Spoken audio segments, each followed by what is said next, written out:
spoke to Fire Chief Bryan Byrd about a variety of things, including the following: the summer heat wave, people, pets, car temperatures in the summer, leaving little children in cars, effective ways to stay cool, effective ways to keep your car cool, the elderly, hydration, summer fires, firefighters staying cool during this heat wave, and cooling centers. I also spoke to him about Toledo Fire itself. How does Toledo Fire work alongside the Toledo Police? How does this heat make fires more relevant? What are some important tips involving summer safety? How can you stay safe when using a grill? What are some proper safety procedures when swimming in lakes or pools? So how can people stay safe during a heat wave? First thing they need to do is, if they can, stay in a cool place. The city actually has some what they call cooling locations located throughout the city for anyone who may not have air conditioning or just needs to get out of the heat for a while. Obviously, stay hydrated. That's important. Drink a lot of water, stay hydrated, and limit your exposure out in the sun if possible. And what can people do to keep their pets safe during this heat wave? Don't leave them outside for too long. Don't leave them in your car if you're not there, because unfortunately, we have those incidents every year where we have someone who their pets or even unfortunately children have been left in cars and bad things happen.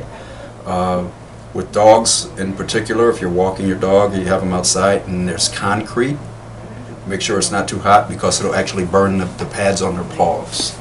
And give them plenty of water. And what are some tips to keep your car cool during the summer?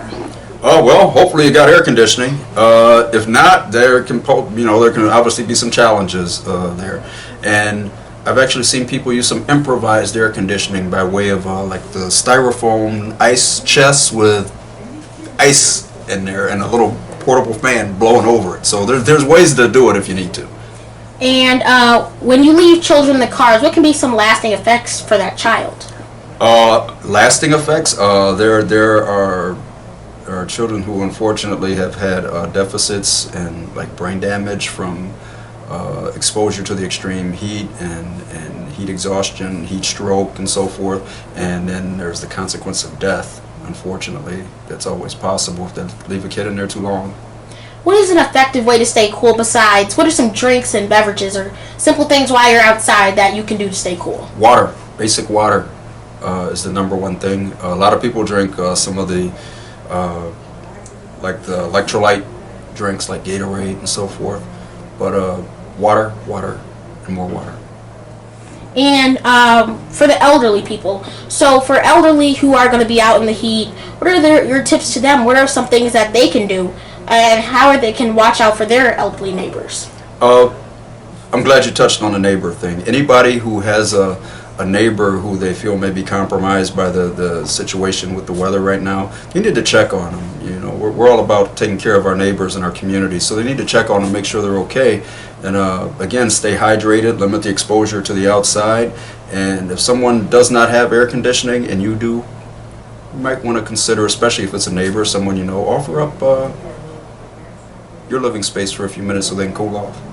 And how do firefighters stay cool during this heat wave? That can be tough. Obviously, the nature of what we do makes it tough, but we have processes that we follow, especially if we're fighting a fire, to limit our exposure to the heat, and we have we set up rehab at our fires so our people can get cooled off, get rehydrated, and so forth. And we may limit them to, say, one air tank bottle when operating inside of a fire before we give them rehab, especially when the weather's this hot. And so how does Toledo Fire work during this summer heat wave? So how are things a little different during the summer than they are during the spring or fall or winter? We don't do anything any different other than changing maybe what we do to take care of our people. In the wintertime, obviously we have to consider warmth, and in the summertime we have to make considerations for keeping our people cool and hydrated. But as far as what we do on a daily basis, we're going to do the same thing every day. We're going to respond when people call. And how does the heat make fires more relevant? Actually, exposure to a heat inside of a building, and you come out and your body then can't cool off if you come outside now to almost 100-degree temperature. So that's when we put them in the back of some of our medic units or life squads. We cool them off, we hydrate them so that that heat exposure is limited. What are some important tips for involving summer safety, for using a grill or barbecuing outside to stay safe and prevent a fire from happening? Make sure your grill is far enough from your house.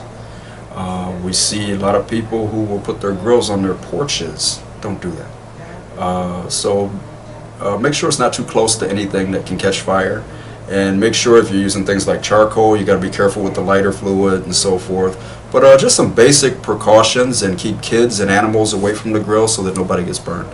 And what are some symptoms of heat stroke and heat exhaustion? Excessive sweating. People will become dizzy, lightheaded for heat exhaustion. When you're talking heat stroke, you know you're in trouble when you actually stop sweating. When you stop sweating, that's when you're having problems. You may get headaches. Some people go unconscious. And what am I missing with heat stroke? Or either or. The heat stroke or heat exhaustion or overheated, people will be sweating. Right, excessive sweating. When you come to heat stroke where your body's not compensating, you'll dry out. You're right, you actually stop sweating. And when you've gotten to that point, it's pretty bad. And what should people do if they do suffer heat stroke? Again, hydrate. And if someone's truly suffering heat stroke, you need to call 911 so we can get them some help.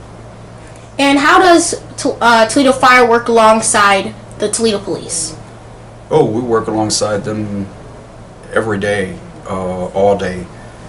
We respond to similar incidents, car accidents, traumatic situations such as stabbings, shootings, and they even assist us in some ways, such as helping us get into a structure that may be locked and there's a patient inside who we know there's a patient inside, but they're not answering. They may have a dog. We actually had one of those incidents today where we had to get police assistance because the person was unconscious in the house, but there was a dog at the door, so we couldn't just force entry not knowing what was going on. What are some proper safety procedures when swimming in a pool or a lake? First of all, know how to swim. If you don't, make sure you've taken all the precautions where there's someone around you who does know how to swim, a lifeguard on duty, some sort of flotation device, but if you don't know how to swim, you shouldn't be in water over your head. And when people are going into the swim, what are some common sense tips like for eating before you swim? You shouldn't eat too much before you swim. Obviously, you can cramp up. Now again, if you're actually actively swimming, that's where you run into those issues. But if you're not in water over your head and you're sitting there relaxing, you should be okay. And should you really rely on flotation devices if you're in deep water? 100% no. Don't ever rely on any flotation device 100%. No, especially the inflatable ones, because they can fail. I mean, they may leak, they may be punctured, and unfortunately some people will try to use a flotation device that isn't adequate to support their weight. And for those who are outside every day and they are going to be going outside and all that stuff, we have touched on the heat and all those other things. Mm-hmm. But for those people that really don't take this into consideration, what could really be something really serious that could happen when being out in the heat that really could affect the rest of your life? Well, we just talked about that, being the extremes of heat stroke and something that can affect your health so that it creates some disability long term. So people really have to be careful, and the importance again is limited exposure and stay hydrated. I also spoke to Fire Chief Byrd about an upcoming event. Is the African American Male Wellness Initiative is concentrated around health issues that affect African American men, and unfortunately most of those are preventable health issues.